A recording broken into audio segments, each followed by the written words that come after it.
Hey everybody, it's Jackson here again from Selfrow, and this is video 2 of the 50 ways to make your New Year's resolution stick in 2019. If you have not seen the first video, go down to the description below and you can get the link to that one.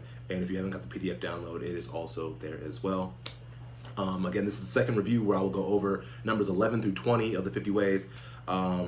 And to be mindful of your time, or as mindful of it as I possibly can, I'll read over the first 10, go over the key takeaways, give you the details on anything, why I'm recommending them, and then I'll do a little quick recap towards the end.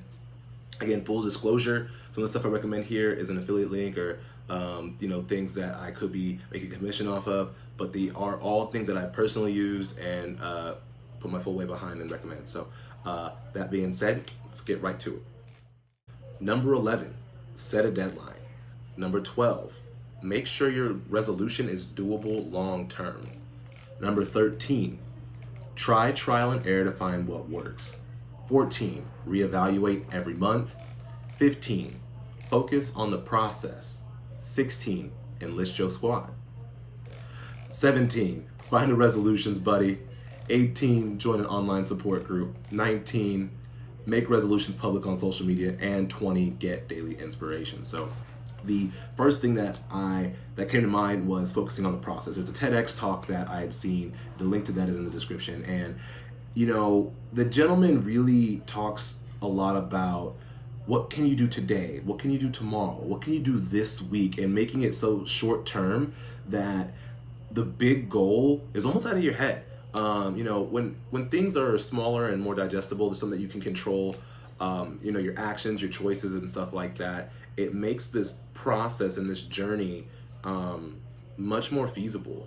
Again, looking at the finish line all the time when you're however many miles away is difficult. But if you look at, I can take a step there, I can take a step there, and that's how humans work. And like I said, this YouTube video, this TED Talk really did a good job of breaking down that thought process to me. Number 2 is Google Calendar, or any calendar really.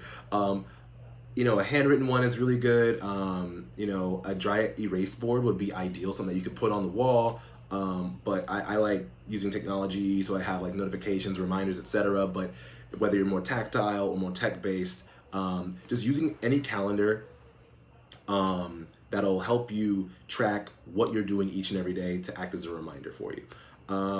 I use an app called Productive, and every day it gives me reminders of what I'm going to do in the morning, during the afternoon, as well as at night, and I can go back and track all my history and see my progress on things.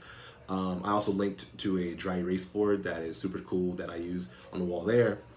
So those two things I think are really beneficial. Just having a space where you can see what you're going to do kind of laid out in front of you,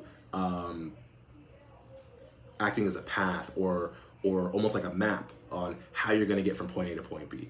Anytime I'm driving somewhere long distance, I pull up Google Maps. So this is Google Maps, but for my goals. So number 3, and the most important thing of this section here is be social.